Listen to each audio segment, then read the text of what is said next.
Okay, and we're back. I'm going to start doing some basic troubleshooting here on this game. So I know when this game came in, the soundboard had been blown up, burn marks, chips or components blown up, and we don't know exactly why. It does have a new driver board in it that maybe somebody used for troubleshooting. But before we go any further and maybe doing more damage, I want to go back and start with the basics. Any game that you don't know the exact history of, even if the game was working when you bought it, you should start with all the fuses. Make sure all the fuses are correct, correct size, and then we can build up with what we're exposing. So the NPU, it only gets its power from here. All that's just to the cabinet. So by doing that, this is basically isolated. I don't have to worry about the data bus there. The transformer in the cabinet, there's a fuse in the power box. I should check. I don't want to do that right now because this is a mess right here, but we'll go back and do that too. What I'm going to do is I'm going to power on the game and use the test points on the board and check all of our voltages. And then I'm going to check our fuses too, like I said we should. All right, so let's start. I'm going to plug in the game.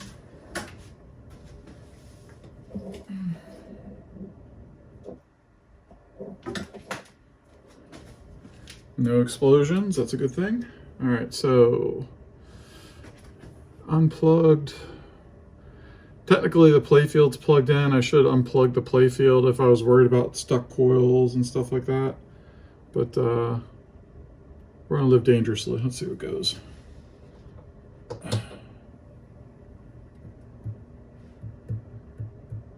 Okay, well this is good.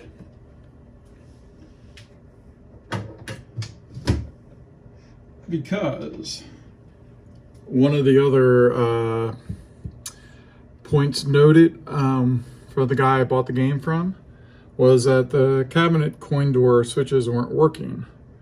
Well, for the switches to work, you need to have 12 volts. And I don't know if you can see it on the camera, but Rotten Dog gives LEDs for each of the voltages, and 12 and 18 volts are both out. So that's probably a fuse based on the explosion from earlier, but let's build our way up to that. So we'll start with our 22 volts, 18.4, 12, 0, 50 volts, 75. I don't know if that's right. Plus 5, 4.9. Wish I was a little bit higher.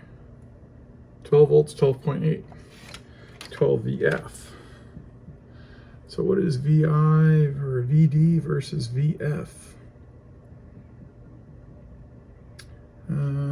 Let's see.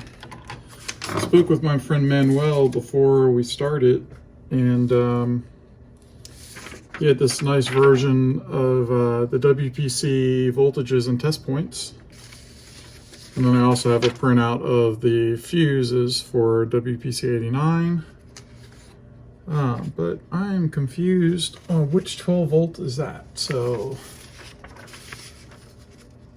diagram says 12 unregulated should be TP1, which was the high one.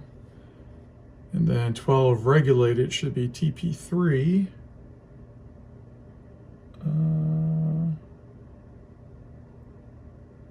And yes, Rotten Dog used the same labeling, so that's good. So our 12 volt regulator is potentially down in our 18. And they're both fed from the same fuse, so that's pretty much a guarantee that F114 is going to be popped.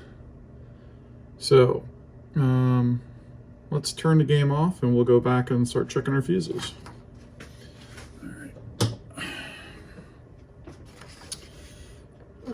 Fuse removal, lots of different ways. This is a tool that is just your typical automotive free tool. Doesn't work that good, honestly, but that's what I have right here. You can use screwdrivers and all too, take your own risk. So I'm going to look for F114. So these are the fuses on the right here for multimeter and continuity. That's not what I want here. These are MDL, which is a slow blow. SB on the chart, so that's correct. I think they just say AGC typically when they are these glass tubes, and they're the normal fast blow. Basically on these Busman, one side says the voltage, the other side says this rating. So this says bus MDL 5A, so 5 amp.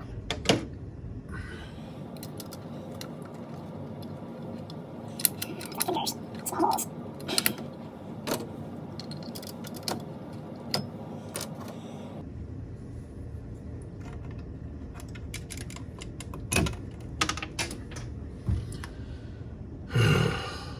The one thing you don't want to do, drop it through the hole, and that's exactly what I just did. Okay, so I went out to my supplies, got my little trusty bin of fuses here. You can see all very nicely labeled. All right, we'll put this back together a little bit and then go under the playfield, see if we can check out the transformer. Okay, playfield's up. Here's bit. Let's see what this one is.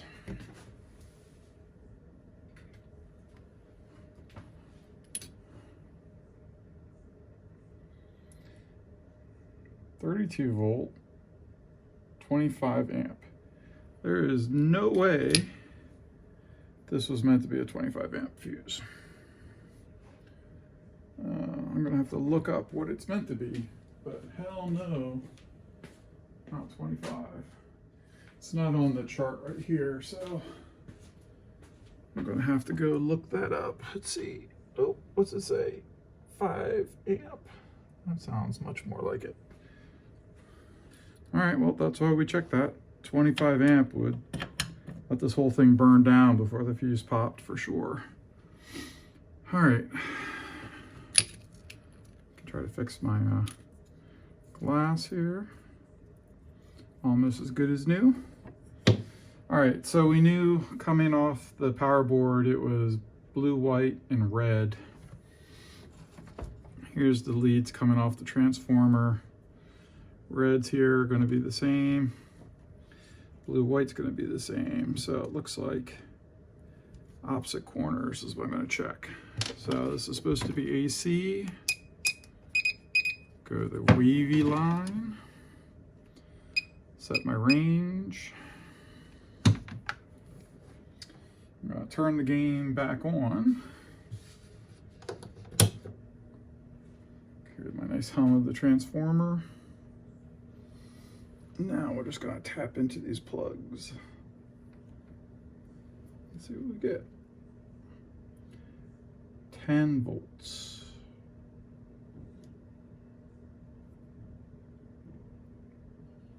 4.7 volts, so they are not the same. Those two reds are not the same. These two blues the same. No, 2.2 volts. All right, so I gotta go look up what the actual wiring is here, unfortunately. Okay, so hanging out with my buddy Manuel. This is what we need to know. So, let's see, where were we? 114. That's our 18 volt regulator. And I'm dumb before that connector. It's the pair of blue and white is the AC lead. And it's 14 and 15 on the secondary. connector there, and the source is going to be 13.3 AC, hopefully. The red is actually the other, it's going into the 5 volt. So this is 5 volt unregulated on the two reds together. So I was just looking at the connector wrong, but now we know to check blue, white, and we could check red too, see what we get. All right, back in action. So, don't know how the numbering on this one works, but there's only 2 blue, white, so it's got to be those two next to it. So let's see what we get. Meters on AC, which is on, which is off. Can't hear the transformer anymore, so we'll do it the old-fashioned way.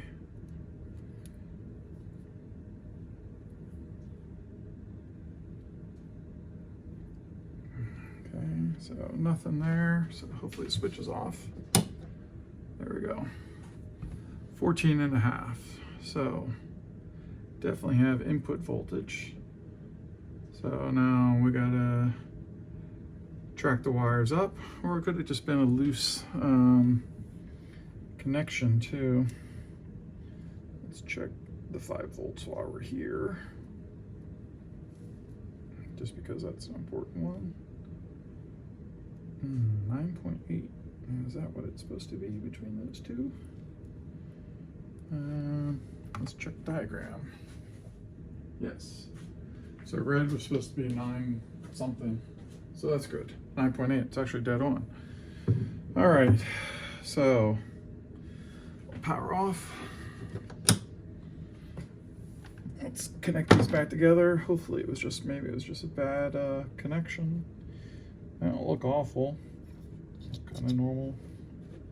All right. All right. So we checked the source. Now we should check the voltage at the destination. So let's turn it on. And what do you know? Now we have our lead. So we know that that was just a poor connection down at the secondary transformer plug. Let's check our test voltages now. So technically we can plug in the MPU, but before I do that, I wanted to check the voltages that were going to the soundboard. I didn't look up what the voltages were meant to be going to the MPU, but they really just come from here, so I feel safe with that. So there's no AC from the transformer on the MPU. So let's plug in the MPU, get this out of the way.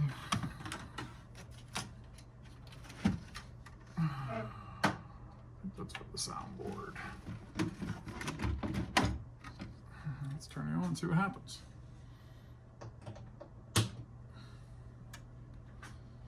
That's what we want to see. So the big question, do the coin door buttons work now?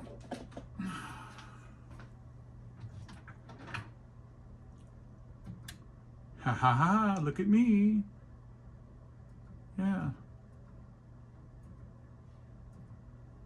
Main audits. Everything has been reset, so yeah. No batteries, so. And the original owner just told me the board did have battery leakage on it before, but he sprayed it, which helps, and that, but it doesn't help in the sense of I don't know where the damage was before. Sometimes it's helpful to just to have to know exactly what you're dealing with. But